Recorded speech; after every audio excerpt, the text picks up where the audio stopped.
So apparently there's a big game of football going on today. Oh yes! We're off to Villa Park to watch Villa versus Everton at the 2 PM kickoff. It's on Sky Sports, but I'm going there in person. I've not been to Villa Park for a number of years. I used to go quite often.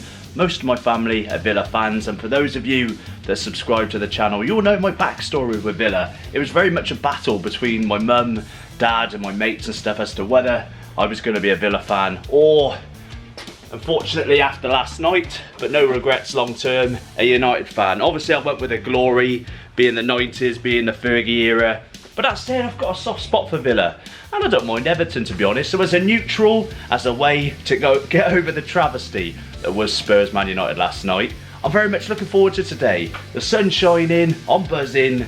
Come on England, even though I don't watch women's football, it's gonna be a good day, let's go.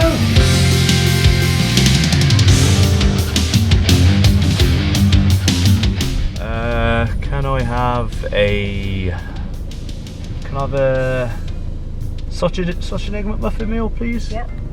I will, with orange juice, please. Right. So my mum has given me this Villa top to wear, but I just can't do it. So I've got my United top, which I'm going to slide under the car seat. Because do you remember, Mum, when we went with my uncle's name, Uncle Dave? Didn't he get his car radio stolen once at Villa? Yeah, he did, but were you with us that day? I don't know if I was, No, but I was there. I think if we're going to have a Man United shirt on display, we might well get smashed up. So let's chuck that one under there, just to make me feel less guilty. But unfortunately, the Villa shirt is going to have to go on the seat, Mum, I think.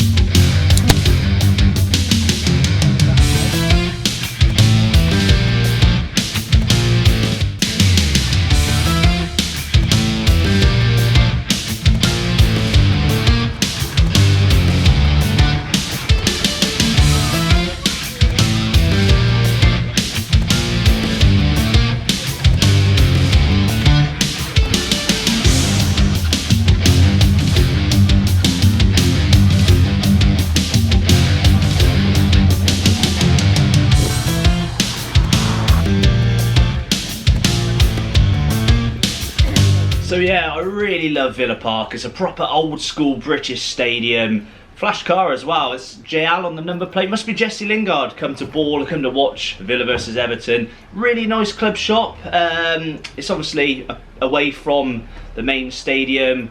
I think it was there last time I went to Villa, which was like 10 years ago. What I like about this shop is there's a variety of items. It's not just like the Man United shop. The only thing I'll say bad about the Man United shop is it's like basically like an Adidas mega store. Villa, as you can see, got lots of quirky items that we had in the 90s as kids. Kids can enjoy gnomes and various little novelty items like that Hawaiian shirt that I did pick up. I'll show you in a moment. Proper old school turnstiles in the toilet right here. That was definitely not me. Is the city hours? I don't think so, Blues. You're in the Championship. Obviously a sneaky away fan has got into the Villa end. Yeah, they had the women's football on. They did have the women's football on the main screen as well. But obviously I was enjoying a couple of points as I wasn't driving. There we go, look at that old school stadium. I can visualise Ryan Giggs running down that wing, taking on the Arsenal defence, completely ripping them apart. And obviously sending Man United through to the FA Cup final in '99. I'm loving it. As you can see, the guy behind me didn't want a piece of the action. So we were a few rows in front of the Sky Sports cameras. No Gary Neville and stuff. This was the 2 PM kickoff on Super Sunday. Obviously they'd be at the one a couple of hours later. But it was nice because our view was pretty much similar to the view you'd get on telly. But you're soaking up that gorgeous atmosphere. A lot of people didn't rush into the ground, as you can see, because of the sun, because of decent weather.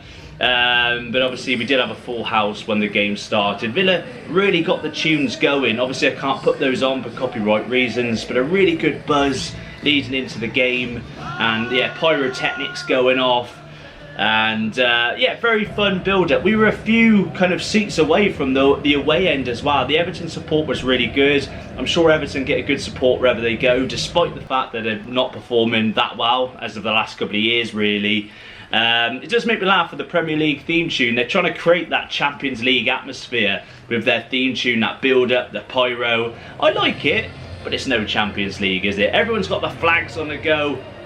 very European. Well, maybe South American as well. They brought the flags over. I know Arsenal have big flags and stuff. Villa seemed to do it as well. The Holt end was buzzing. I found the lower Holt end all stand up all game.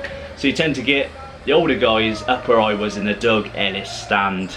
So, as I mentioned, a great atmosphere leading in, fairly close to the away fans, the Everton fans as well, despite the tag, the stereotype, the Harry Enfield sketch. The Scousers were very well behaved. I know Liverpool fans maybe weren't as well behaved or aren't as well behaved.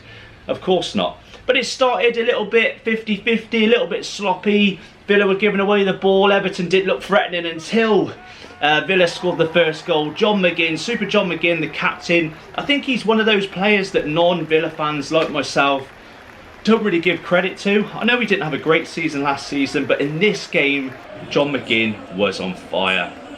It didn't take long as well before Villa did score a second goal. As you can see, a little bit of scuffling going on. Jordan Pickford got a lot of stick from the Villa fans, as you know, obviously gave it back as well. Not his best game, Jordan Pickford. He did do a good save later on. There you have Douglas Luiz putting away the penalty. And here he is, Calvert-Lewin. When is he ever not injured? Apparently someone coughed on him and he caught a viral infection and he's out for 3 seasons. There we go, 3-0 up. Villa absolutely stealing the game. Unfortunately, they were singing cheerio, cheerio to the Everton fans. So credit to Everton for sticking to your team, being loyal, travelling everywhere despite your team not playing too well. I do fear for Everton, but I think that this season there are worse teams in the league. I think Everton might be alright. They might just scrape survival. It'd be a travesty. I do like Everton. So there we have it. Was it Bailey that scored that goal? What is that? Is that 4-0 now? I don't know. We're getting there. It got a little bit back and forth. There was a bit of banter going on. Security are there more as a presence. There was a guy that was playing up a little bit around me. So that's Coutinho. Coutinho's career is just jinxed now, isn't it? He's very much nosedived. Those Liverpool days are long gone, far behind him. And there he is. Yeah, this guy had a few too many. Playing up a little bit. And he's cheerio, cheerio. He's gone. So everyone was buzzing, the whole tent, great all get. Well, the whole stadium was good, to be fair. I really enjoyed the atmosphere. I think, you know, it was Villa's first home game of the season, and again, I was there as a neutral. Obviously, being with my mum, being in the Villa end, I did kind of support Villa on the sly, I suppose. But as a neutral, I thoroughly enjoyed it. And again, as I mentioned, as a United fan, lots of good memories at Villa Park.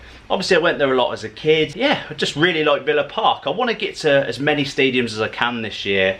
I'm looking at going to Kenilworth Road. Obviously, we can't go there at the moment because the renovations are still going on. But yeah, if you want to see me go to more stadiums, let me know in the comments below, and I'm looking forward to checking them out. I've obviously got to get up to United as well this season. There wasn't always good times at Villa Park as a United fan. Though I remember during the 95-96 season, after the game, where Alan Hansen said, "You'll never win anything with kids." I think we lost the opening game of the season in 95 to 96, whilst wearing the infamous grey shirt. So, as a United fan, we tend to have better memories of Villa Park when we weren't facing Villa. Like that FA Cup semi-final in 99. Anyway, every time I go to these grounds, I'm going to pick up a little bit of merchandise for the Football Paradise. Obviously, we've not done a proper tour of this place as of yet. I'm still waiting on a few bits. But as you can see, or as you saw in the video, obviously the United shirt didn't come with it. Villa have got this really weird Hawaiian range. As well as the shirt, they've actually got bucket hats, swim shorts, the lot. And obviously, I was very wary about wearing a Villa shirt. I think it's quite disrespectful to the team you follow.